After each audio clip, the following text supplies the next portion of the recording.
आज श्री शिव महापुराण जी की कथा के क्रम में आज रुद्र संहिता का सृष्टि खंड का आज 10वां अध्याय।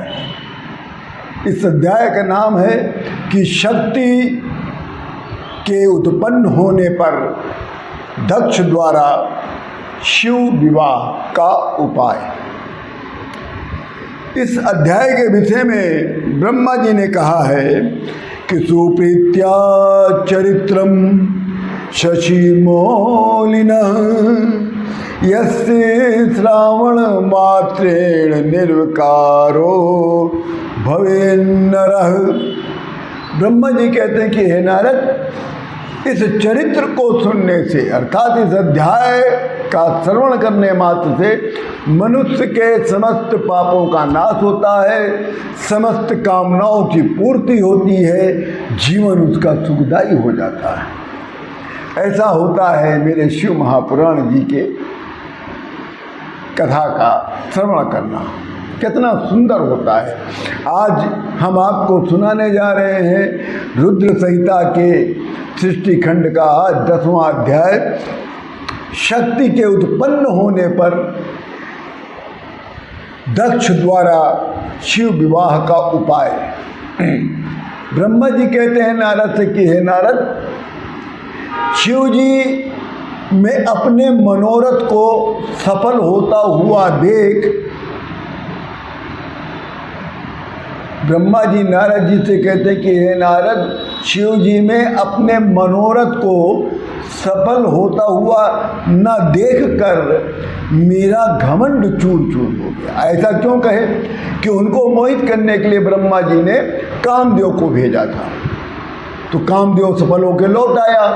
तब ब्रह्मा जी नारद जी से कहते हैं कि हे नारद, शिव जी में मैं अपने मनोरथ को सफल होता हुआ नहीं देखा, तब मेरा घमंड जो था, मेरा अहंकार था, वो चूं चूं हो गया।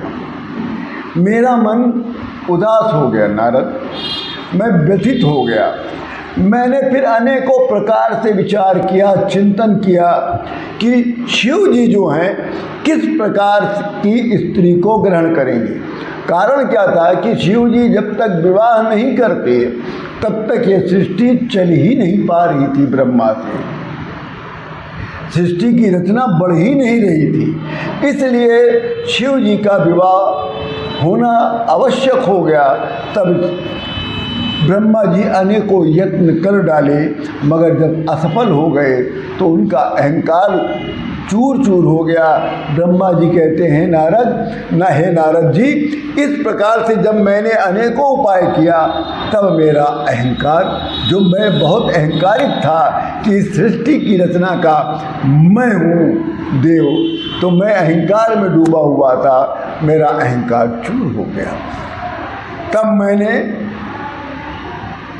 पीताम्बरधारी सुदर्शन चक्र धारण किए करने वाले श्री विष्णु भगवान को मैंने याद किया, उनको मैंने नमन किया, उनकी स्तुति की, उनकी प्रार्थना, उनसे प्रार्थना किया।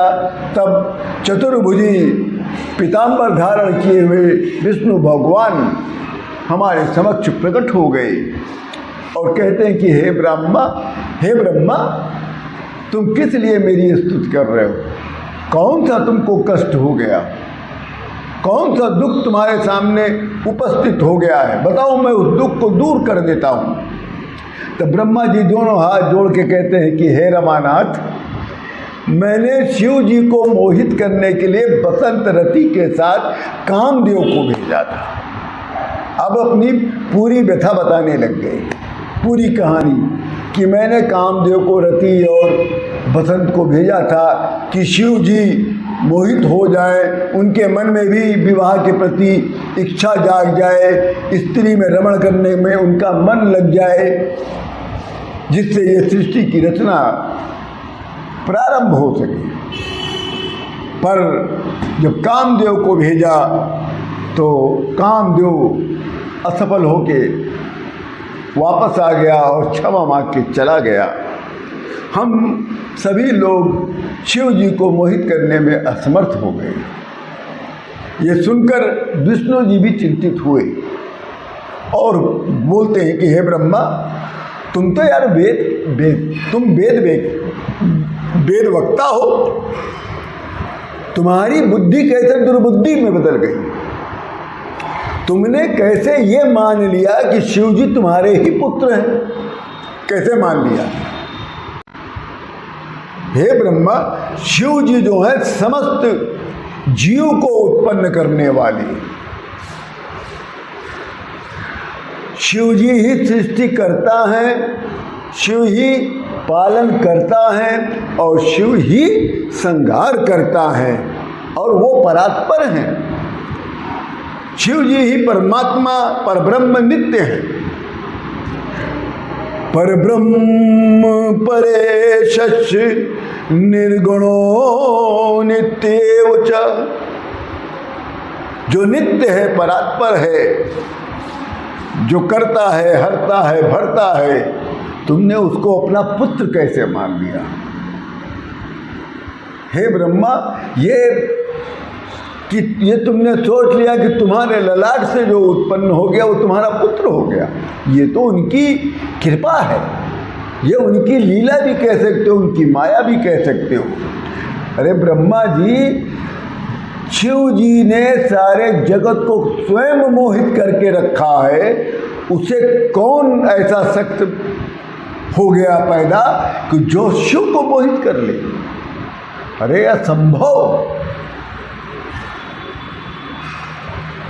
ऐसा कभी भी अपने मन में विचार न लाइएगा। ये विचार अहंकार को प्रदर्शित करता है। ब्रह्मा, विष्णु जी ने ब्रह्मा को बहुत समझाया कि ये तो उन्हीं की ही सब कार्य है जिसके लिए हम तुम दोनों नियुक्त किए गए, और हम तुम्हारे और हमारे कार्य में की सफलता के लिए उन्होंने स्वयं को तुम्हारे ललाट से अपने को उत्पन्न कर दिया कि और महेश कहलाए, तो तुम उनको अपना पुत्र मान रहे हो। ये तो तुम्हारी दुर्बुद्धि है। तब विष्णु भगवान की बात को सुनते सुनते शिव जी आकाश में प्रकट हो गए और वहीं से कहते कि हे विष्णु, आप और ब्रह्मा, तुम दोनों लोग मेरे ही स्वरूपा हो, मेरे ही हो, मेरे ही अंश हो। आप दोनों मेरे स्वरूप हैं और मेरा आगे जो मेरा रुद्र रूप प्रकट होने वाला है वो भी मेरी तरह पूज्य होगा और वो तुम दोनों के कार्यों में पूर्णता को प्रदान करेगा। हे विष्णु, त्रिदेव ही मेरा स्वरूप है। मेरा स्वरूप जो है, शिव जी कहते हैं मेरा क्या स्वरूप है? मेरा त्रिदेव स्वरूप है, ब्रह्मा, विष्णु और महेश। ये तीन स्वरूपों से मैं पूर्ण होता हूं।